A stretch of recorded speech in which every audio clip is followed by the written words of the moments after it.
Sweden just made Canada an offer that could demolish decades of American air dominance.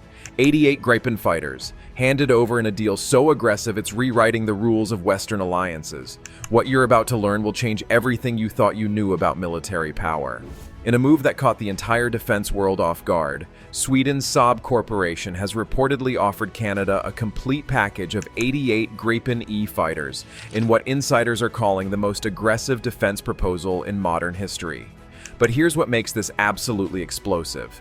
Sweden isn't just selling jets. They're offering a complete technology transfer that would make Canada a Gripen manufacturing hub for the entire Western Hemisphere. The deal, leaked through diplomatic channels in late 2024, includes full production rights, maintenance facilities on Canadian soil, and weapons integration freedom that no American manufacturer would ever permit. We're talking about a $15 billion package that's priced nearly 25% below comparable F-35 costs. Sweden is essentially betting their entire fighter program on winning Canada. But here's the number that has everyone talking: 88 aircraft. That's not random. It's the exact number Canada needs to replace their aging CF-18 Hornets and maintain operational sovereignty across the world's second-largest territory. Sweden did their homework, crafting an offer so precisely tailored to Canadian needs that it reads like they had inside access to Ottawa's classified defense requirements. And maybe, just maybe, they did.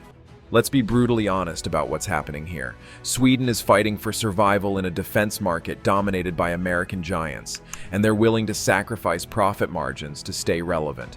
Saab's Gripen program is bleeding money, and without a major international customer, the entire production line faces shutdown within 5 years.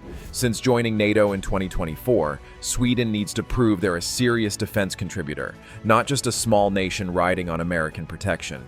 Landing Canada would be the ultimate validation, a statement to the world that European technology can compete head-to-head with the Pentagon's finest. It would also open doors to other disgruntled American allies who are tired of Washington's restrictive technology policies. But there's a darker economic reality driving this desperation. Sweden's defense budget can't sustain Saab's fighter program alone. They need export success or face devastating layoffs and industrial collapse. Canada represents more than a customer. They're a lifeline. Swedish officials have privately admitted they're offering terms that would be commercially suicidal under normal circumstances. And here's the geopolitical kicker. Sweden wants to build a European defense bloc independent of American control. Canada would be their North American beachhead, proving that NATO members can source advanced weapons without bowing to Pentagon pressure. It's ambitious, reckless, and absolutely brilliant.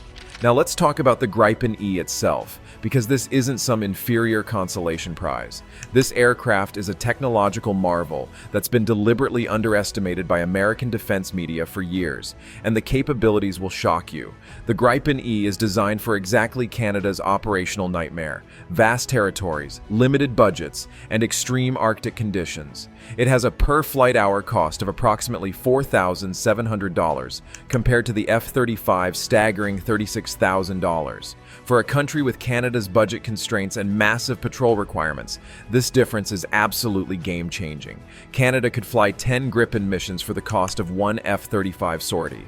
Arctic capability: the Gripen was literally designed for Scandinavian winters and can operate from frozen lakes, highway strips, and improvised bases that would ground American jets.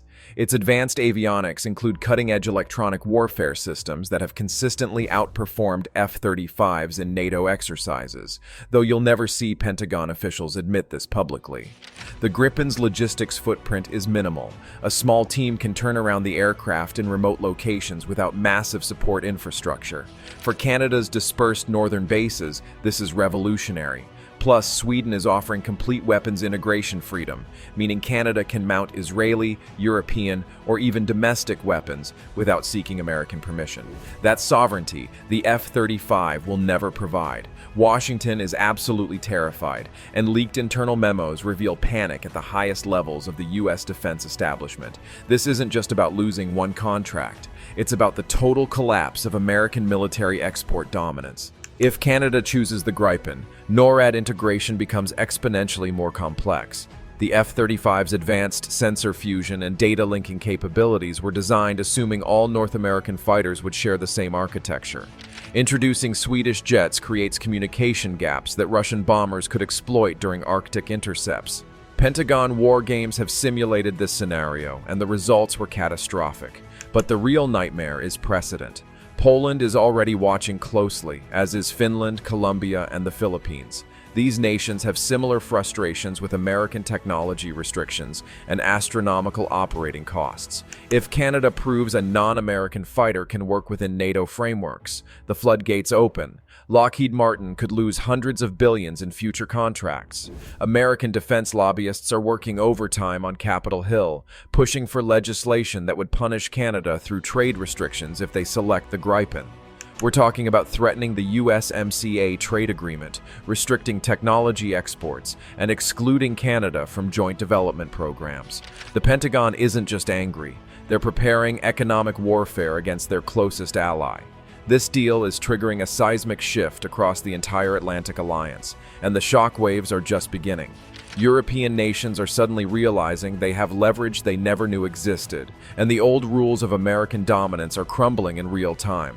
Germany, France, and Spain are accelerating their joint future combat air system program, emboldened by Sweden's aggressive stance.